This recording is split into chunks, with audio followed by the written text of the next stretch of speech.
कृषि दर्शन देखने वाले अपने सभी दर्शकों को विश्वास मोहन का नमस्कार। गर्मियों का मौसम, मई के महीने की शुरुआत और अभी से गर्मी का ये आलम, दिन पर दिन बढ़ता तापमान, चिलचिलाती धूप, गर्म हवाएं और 24 घंटे का पसीना। ऐसा मौसम कोई ऐसा नहीं है पहली बार आया है।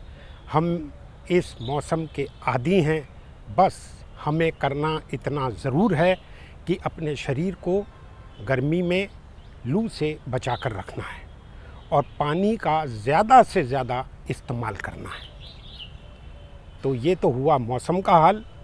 और आइए अब जान लेते हैं कि पिछले चंद दिनों में हमारी कृषि और उसके साथ ही जुड़े हुए अन्य क्षेत्रों में क्या कुछ हाल रहा, क्या कुछ गतिविधियां रहीं। आइए देखें सबसे पहले खबरें खेती की।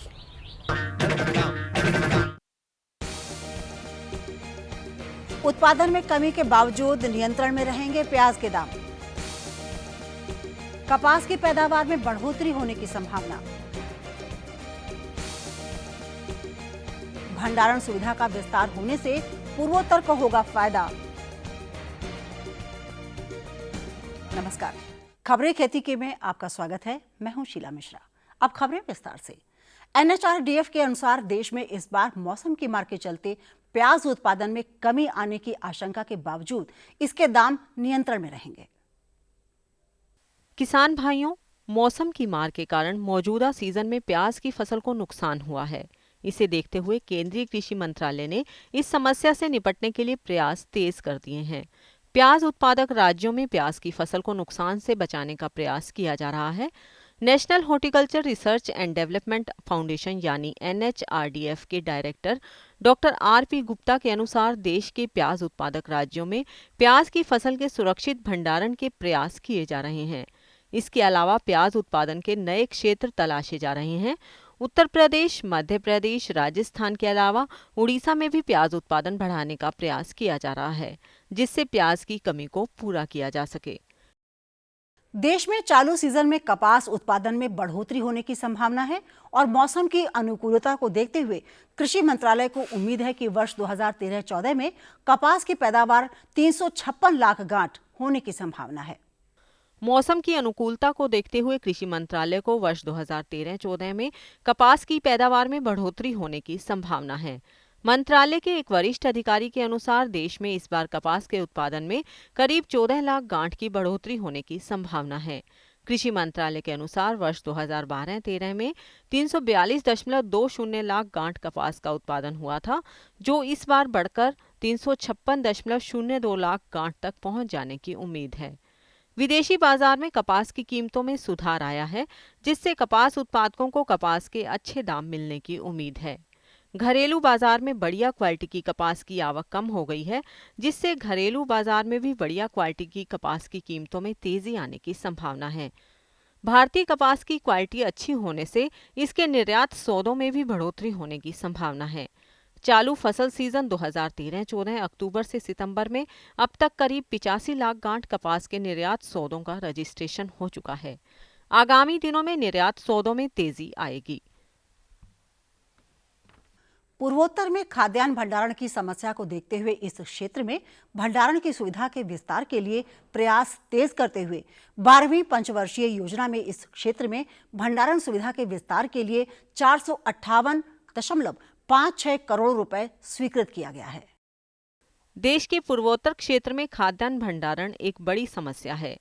पर्याप्त भंडारण सुविधा न होने से पूर्वोत्तर राज्य के किसानों को प्रतिवर्ष काफी नुकसान उठाना पड़ता है।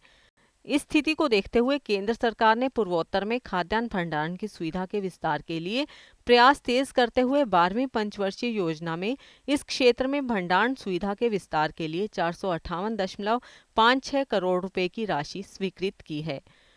कृषि मंत्रालय के एक वरिष्ठ अधिकारी ने इस बारे में बताया कि 12वीं पंचवर्षीय योजना में स्वीकृत इस राशि से पूर्वोत्तर के राज्यों में 2.92 लाख टन खाद्यान्न भंडारण के लिए वेयर हाउसों का निर्माण किया जाएगा।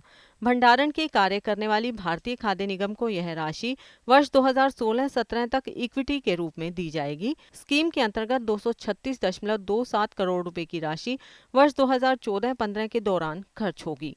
पूर्वोत्तर में भंडारण सुविधा का विस्तार होने से किसानों को काफी फायदा होगा। गरीब की गाय कही जाने वाली बकरी में सूखा रोग एक आम समस्या बनता जा रहा है। इस रोग से निपटने के लिए पशुधन विभाग और वैज्ञानिक काफी अरसे से अनुसंधान करते आ रहे हैं। हाल ही में इस रोग से निपटने के लिए एक वैक्सीन तैयार किया गया है और इस वैक्सीन के बारे में और अधिक जानकारी दे रहे हैं केंद्रीय बकरी अनुसंधान संस्थान के वैज्ञानिक डॉक्टर शूरवीर सिंह। इस प्रयोगशाला में प्रमुखतः हम हमारे पशुओं बकरियों की 2 प्रमुख बीमारियों पे काम कर रहे हैं, जिसमें कि एक तो सूखा रोग भी कह सकते हैं, मतलब जिसमें कि बकरियां कमज़ोर होती रहती हैं। 2005 में फिर हमने इसका वैक्सीन डेवलप किया। उससे पहले हमने उसकी डायग्नोस्टिक किट की, कई तरह की हमने डायग्नोस्टिक किट हैं जो एक फील्ड में भी यूज़ हो सकती हैं, जो लेबोरेटरी अडेप्टेड भी हैं। और यह जो वैक्सीन है बकरियों का जो हमने बनाया है, यह दोनों तरीके का है। जो ग्रसित पशु हैं, क्योंकि ये क्रॉनिक इन्फेक्शन है, अगर उनको टीकाकरण कर देते हैं हम एक बार में, अपना ही जो हमने स्ट्रेन या आइसोलेट किया उससे ये टीका बनाया है, तो उससे ये बकरियां ठीक हो जाती हैं। और अगर बकरी को इन्फेक्शन नहीं है तो आगे उसको बीमारी अगर इन्फेक्शन होता भी है तो बीमारी बनने के चांस नहीं रहते हैं। किसानों के लिए एक महत्वपूर्ण सूचना। भाइयों, केंद्रीय बकरी अनुसंधान संस्थान मखदूम मथुरा में 10 दिवसीय एक कार्यशाला का आयोजन किया जा रहा है, जिसमें पशुओं के लिए आहार व्यवस्था, पशु प्रबंधन और बकरियों में होने वाली बीमारियों और उनके उपचार के लिए क्या कार्य किए जाएं जैसी तमाम बातों की जानकारी दी जाएगी। इस कार्यशाला के बारे में और अधिक जानकारी दे रहे हैं केंद्रीय बकरी अनुसंधान संस्थान मखदूम मथुरा के निदेशक डॉक्टर SK अग्रवाल। प्रशिक्षण एक बहुत इम्पॉर्टेंट अंग है हमारे संस्थान का, और इस प्रशिक्षण कार्यक्रम के माध्यम से हम किसानों को और भी जितने एंटरप्रेन्योर्स हैं उनको ट्रेन करते रहते हैं। और अभी हमारा एक प्रशिक्षण कार्यक्रम 21 तारीख से शुरू हो रहा है, 21 मई से, और ये 10 दिन का प्रशिक्षण कार्यक्रम है, 21 से 30 मई तक का है। और किसान, जो भी किसान भाई अपने विभिन्न क्षेत्रों में हमारे देश में हैं, वो हमारे संस्थान से, मैं टेलीफोन नंबर बता रहा हूँ 0565-276-3380 या 0565-276-3320 के माध्यम से हमसे जुड़ सकते हैं और अपने एप्लीकेशन को हमारे तक भेज सकते हैं। और हमारा संस्थान में वेबसाइट भी है www.crg.res.in, और हमने सारा कार्यक्रम अपने वेबसाइट पे लोड कर रखा है, और कोई भी इस प्रशिक्षण का फ़ायदा उठा सकते हैं। और प्रशिक्षण के माध्यम से विभिन्न प्रकार की बकरियों में होने वाली बीमारियों, विभिन्न प्रकार के बकरियों में प्रजनन संबंधी प्रॉब्लम या आहार व्यवस्था या पशु प्रबंधन के क्षेत्र में हम उनको जानकारी देते हैं, और इन जानकारी को लेकर बकरी के उत्पादन में वो अपने को एक कारगर एंटरप्रेन्योर के रूप में स्थापित कर सकते हैं। किसान भाइयों, मौसम में अब गर्माहट आ चुकी है और यह फसलों के लिए काफी फायदेमंद है। तो आइए लेते हैं मौसम की जानकारी। मौसम विज्ञान विभाग के अनुसार पश्चिमी हिमालय क्षेत्रों में गरज के साथ बरसात होने की उम्मीद है। इसी तरह पूर्वोत्तर के राज्यों मणिपुर, सिक्किम, मिजोरम, नागालैंड, त्रिपुरा, मेघालय के कुछ इलाकों में अगले 24 घंटे में गरज के साथ बरसात हो सकती है। पश्चिमी, उत्तरी और केंद्रीय क्षेत्रों के अलावा पश्चिमी उत्तर प्रदेश, दिल्ली, हरियाणा, पंजाब के इलाकों में बादलों की आवाजाही से तापमान में 2 से 3 डिग्री सेंटीग्रेड की कमी आने की उम्मीद है। देश के अन्य हिस्सों में मौसम शुष्क रहने की संभावना है। ये लो और बताओ। बस। अरे ये क्या भैया जी, बस इतनी सी रासायनिक खाद? किसानी छोड़ रहे हो क्या? किसानी नहीं, नादानी छोड़ रहे हैं। मिट्टी की जांच कराई है। अब तो लाला जी जितनी जरूरत है उतने ही उर्वरक खेत में डालेंगे। हाँ, किसान भाई आज ही अपने जिले की नजदीकी भूमि परीक्षण प्रयोगशाला में मिट्टी की जांच जरूर करवाएं और मिट्टी में पोषक तत्व, नमी व पौधे के विकास को देखते हुए केवल जरूरत के अनुसार ही पोषक तत्व डालें। और हाँ, मिट्टी में गंधक, जस्ता, बोरोन जैसे सूक्ष्म पोषक तत्वों का पता लगाना भी न भूलें। उर्वरक और जैविक खाद के सही उपयोग से भूमि का उपजाऊपन बनाए रखें, उत्पादकता बढ़ाएं, खर्चा घटाएं और बहुमूल्य विदेशी मुद्रा बचाने में भी सहयोग दें। और हाँ, धीमी गति से नाइट्रोजन उपलब्ध कराने वाले उर्वरकों जैसे नीम लेपित यूरिया को प्राथमिकता दें और यूरिया का पत्तों पर छिड़काव करें। अरे वाह, तू तो सचमुच समझदार हो गया रे। अधिक जानकारी के लिए संपर्क करें जिला कृषि अधिकारी या किसान कॉल सेंटर।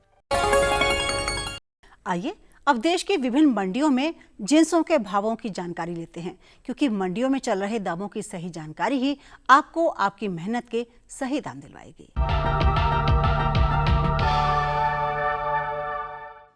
शुरुआत करते हैं देश की विभिन्न मंडियों में जिंसों के भाव से। चावल लंका असम की मंडी में न्यूनतम 2200 से अधिकतम 2400 रुपये प्रति क्विंटल रहे और बारगढ़ ओडिशा की मंडी में 2400 से 2500 रुपये। इसके अलावा सथूर तमिलनाडु की मंडी में 1500 से 1600 रुपये और मिर्जापुर उत्तर प्रदेश की मंडी में 1850 रुपये प्रति क्विंटल रहे। इसके अलावा जम्मू मंडी जम्मू और कश्मीर की मंडी में 3800 से 3900 रुपये। चीनी लखीमपुर उत्तर प्रदेश की मंडी में 3300 से 3400 रुपये और गुमला झारखंड की मंडी में 3400 से 3600 रुपये। गुड़ मिर्जापुर उत्तर प्रदेश की मंडी में 3215 रुपये प्रति क्विंटल रहे। मसूर दाल जम्मू और कश्मीर की मंडी में 6600 से 7000 रुपये और गुमला झारखंड की मंडी में 7000 से 7200 रुपये। सरसों तेल कटवा पश्चिम बंगाल की मंडी में 8400 से 9333 रुपये और संभल उत्तर प्रदेश की मंडी में 7800 रुपये प्रति क्विंटल रहे। इसके अलावा जमशेदपुर झारखंड की मंडी में 8800 से 8900 रुपये। कपास जैनूर आंध्र प्रदेश की मंडी में 4000 से 4400 रुपये और करजन गुजरात की मंडी में 3900 से 4200 रुपये प्रति क्विंटल रहे। अब एक नजर डालते हैं फल सब्जियों के भाव पर। केला फिरोजपुर सिटी पंजाब की मंडी में न्यूनतम 1500 से अधिकतम 2500 रुपये प्रति क्विंटल रहे और पताम्बी केरल की मंडी में 3000 से 3500 रुपये और राजपीपला गुजरात की मंडी में 900 से 1400 रुपये। इसके अलावा नरवाल जम्मू और कश्मीर की मंडी में 1800 से 2000 रुपये। अनानास सरहिंद पंजाब की मंडी में 2000 से 3500 रुपये और संथम कोट्टा केरल की मंडी में 3100 से 3300 रुपये। पपीता सरहिंद पंजाब की मंडी में 2000 से 2500 रुपये और लखीमपुर उत्तर प्रदेश की मंडी में 1900 से 2000 रुपये। इसके अलावा नरवाल जम्मू और कश्मीर की मंडी में 1700 से 1800 रुपये।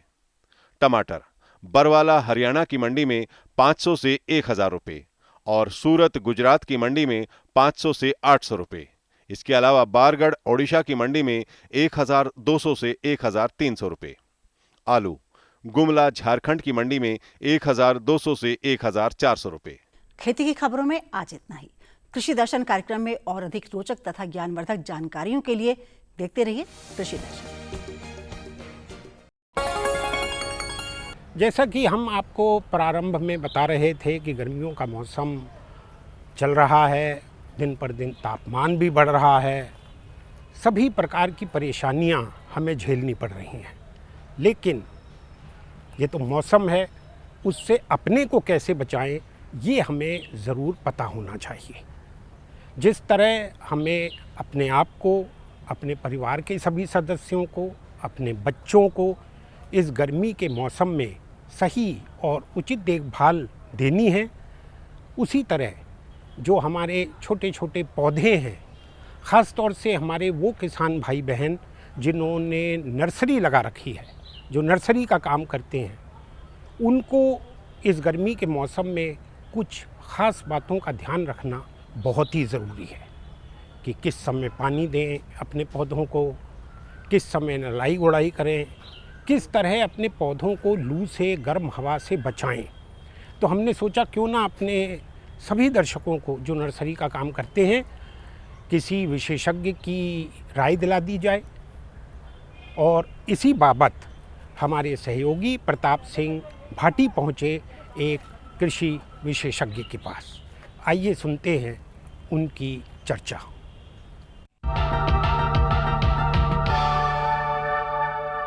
किसान भाइयों, देश के अधिकतर भाग में इस समय गर्मी का तापमान बढ़ता जा रहा है और इस बढ़ते तापमान में खासकर जो हमारे किसान भाई नर्सरी का काम कर रहे हैं, पेड़ पौधों का काम कर रहे हैं, फूलों का काम कर रहे हैं, उनके लिए ये गर्मी नुकसान भी पहुंचा सकती है।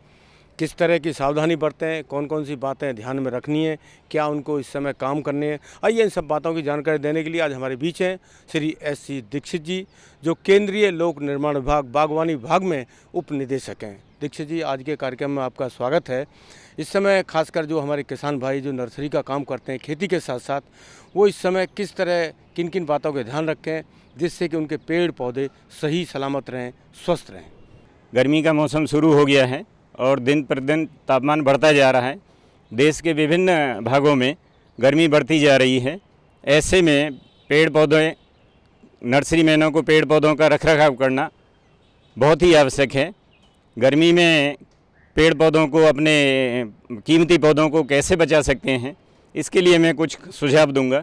जो छोटे किसान हैं, जिनके पास पर्याप्त मात्रा में संसाधन उपलब्ध नहीं हैं, उनके लिए मेरी यह सलाह है कि वो उनकी नर्सरी के नीचे जहाँ जहाँ भी बड़े पेड़ हैं, उनके नीचे उन अपने पौधों को रखें, जिससे कि तापमान से उन पौधों का बचाव हो जाएगा, गर्मी से बचाव हो जाएगा और कम पानी से वो पौधे स्वस्थ रहेंगे।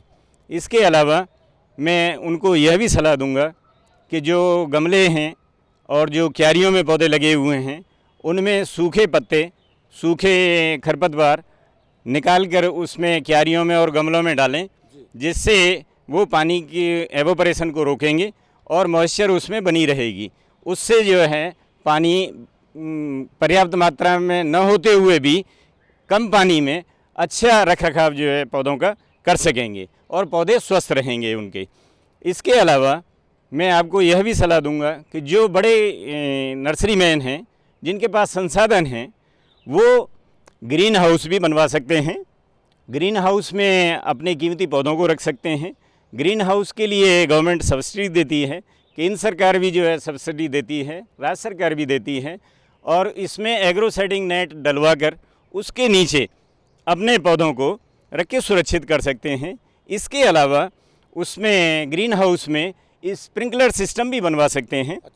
स्प्रिंकलर सिस्टम से ऐसा होता है कि पानी जब चलता है तो वो बारिश की तरीक़ा से पौधों पे गिरता है और कम पानी में काफ़ी एरिया को कवर करता है वो, और नेचुरल पानी की तरीक़ा से, जैसे बारिश का पानी होता है उस तरीक़ा से पौधों में वो पानी मिलता है, जिससे कि उसकी पत्ती, तना और सब कुछ ज़मीन भी नीचे गीली हो जाती है और एवोपरेशन रेट उसमें बहुत कम रहती है। उससे पेड़ पौधे स्वस्थ रहते हैं, हेल्दी रहते हैं और काफ़ी दिन तक फ्रेश बने रहते हैं। तो इसको करने से बड़े किसान लोग जो है, बड़े नर्सरी मैन लोग इसका फ़ायदा उठा सकते हैं और अपने पेड़ पौधों को अच्छी तरीक़ा से बचा सकते हैं, क्योंकि पेड़ पौधे, इंडोर पौधे बहुत कीमती हैं। दीक्षित जी, आपने जो ग्रीन हाउस की बात की है और उसकी विशेषता बताई है, पानी जो गिरने की विशेषता बताई है, तो ये सुबह के लिए काम करना चाहिए, शाम को करना चाहिए? ग्रीन हाउस में तो कभी कर सकते हैं। भाटी साहब, ग्रीन हाउस में तो मैंने जो जैसे आपको पहले बताया कि ग्रीन हाउस का फ्रेम बनवा के उसके ऊपर एग्रो सेटिंग नेट डलवा देते हैं, तो उससे धूप काफ़ी कम हो जाती है और टेम्परेचर भी काफ़ी कम हो जाता है। ग्रीन हाउस में पानी आप कभी भी दे सकते हैं रिक्वायरमेंट के हिसाब से। अगर पानी को सुबह और शाम दें तो उसका बहुत ज़्यादा फ़ायदा होगा उसमें जो।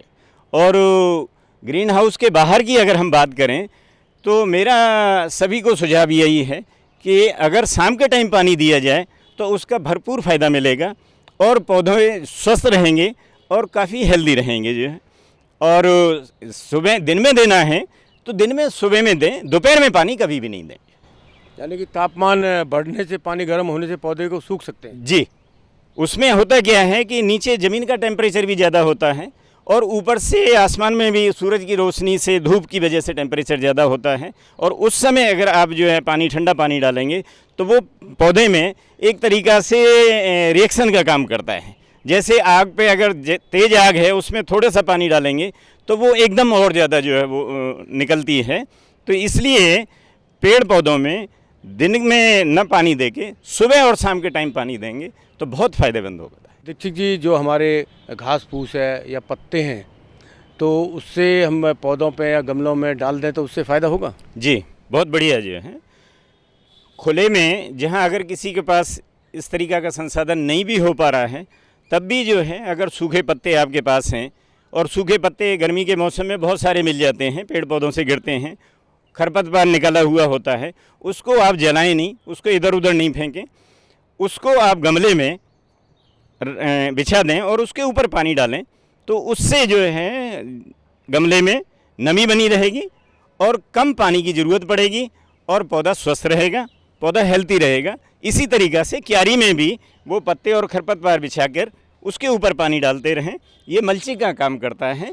इससे जो है कम पानी में हम पौधों को, अपने को स्वस्थ रख सकते हैं और काफ़ी दिन तक जो है जीवित रख सकते हैं, अच्छा रख सकते हैं, और पानी की भी बचत होती है उससे। दीक्षित जी, ये तो बहुत आपने अच्छी बात बताई कि हमें हमारे किसान भाइयों को पानी की भी बचत करनी है। इसके अलावा जो निराई गुड़ाई का काम है, क्या ये भी फ़ायदा करेगा? हाँ, निराई गुड़ाई भी फ़ायदा करता ही है। निराई गुड़ाई ऐसी कंडीशन में करनी चाहिए, अगर उसमें खरपतवार ज़्यादा है तो उस खरपतवार को निकाल दें, क्योंकि वो खरपतवार भी पानी की मात्रा को एब्जॉर्ब करता है, उससे एवोपरेशन ज़्यादा होता है। तो निराई गुड़ाई करने से ठीक है, और अगर खरपतवार नहीं है तो ज़्यादा निराई गुड़ाई की इस समय ज़रूरत नहीं होती है। दीक्षित जी, देखो गांव में तो हमारे पास खेत के अवशेष बहुत होते हैं, पुला भी होते हैं, धान के पुलाव भी होते हैं, कई भाइयों के पास बाजरे का भी होता है, ज्वार का भी। क्या उसका भी हम प्रयोग कर सकते हैं, कुछ झोपड़ी या लंबा सा छप्पर बना के? जी भाटी साहब, आपने बहुत अच्छा प्रश्न किया। जो गरीब नर्सरी मैन हैं, गरीब किसान हैं, और वो इस धंधे में काम कर रहे हैं, उनके पास संसाधन कम हैं, तो गांव में फूस है, धान का पुआल है, करब, बाजरा और इसका ज्वार का, ये आसानी से उपलब्ध होता है और पर्याप्त मात्रा में भी होता है। इसका हम सदुपयोग कर सकते हैं। इसका हम जो है बल्ली बनाकर ऊपर, जैसे देहातों में छप्पर डाल देते हैं अपने पशुओं को बचाव करने के लिए, गर्मी से बचाव के लिए, उसी तरीक़ा से हम पेड़ पौधों के बचाव के लिए भी इस तरीक़ा का छप्पर शेड बना सकते हैं उससे, और उसके नीचे भी डायरेक्ट धूप न मिलने की वजह से टेम्परेचर काफ़ी कम रहेगा और पौधे हमारे स्वस्थ रहेंगे, गर्मी का असर कम रहेगा, पानी की भी बचत उसमें होगी, उससे पौधे हमारे स्वस्थ रहेंगे, हेल्दी रहेंगे और बढ़िया रहेंगे। दीक्षित जी, जो हमारे किसान भाई नर्सरी का काम कर रहे हैं और बाज़ार तक भी पौधे ले जाने पड़ते हैं, तो इस गर्मी के मौसम में चूँकि पौधा स्वस्थ और बढ़िया जाना चाहिए, जो कोई ग्राहक को ज़्यादा पसंद है, तो ऐसी छोटी छोटी बातें क्या हैं जिन्हें कि हमारे किसान भाई अपनाएं? हाँ भाटी साहब, आपने बहुत बढ़िया बात पूछी। इसके लिए मैं सभी किसान भाइयों को यह सलाह देना चाहूँगा कि जब भी जो है पौधे को अपनी नर्सरी से ले जाएं लगाने के लिए कहीं दूसरी फील्ड में या मार्केटिंग के लिए, तो एक चीज़ करें कि दिन में, दोपहर में एकदम नहीं लेके जाएं, सुबह अर्ली इन दी मॉर्निंग लेके जाएं, या एकदम लेट इवनिंग में जो है शाम के टाइम पे लेके जाएं, जिस समय तापमान कम रहेगा, धूप कम रहेगी, पेड़ पौधों को नुकसान कम होगा और पौधे अच्छी हालत में उस जगह पे पहुंच जाएंगे। और नर्सरी में से जो पौध लेके गए हैं उसको खेत में लगाने के लिए भी समय ऐसा चुनें जिस समय बिल्कुल धूप ना हो, ज़्यादा धूप का असर ना हो। अगर शाम के टाइम लगाएं उस समय तो बहुत ही बढ़िया, अच्छा मौसम रहेगा, नहीं तो फिर एकदम अर्ली इन द मॉर्निंग, सुबह के सुबह उसको उसमें लगाएं, तो उससे पौधा बिल्कुल स्वस्थ रहेगा और एकदम 100% उसका सर्वाइवल रेट रहेगी, जो है जीवित वो 100% रहेगा जो है। ये चीज़ जो है इसका सावधानी बरतें जरूर।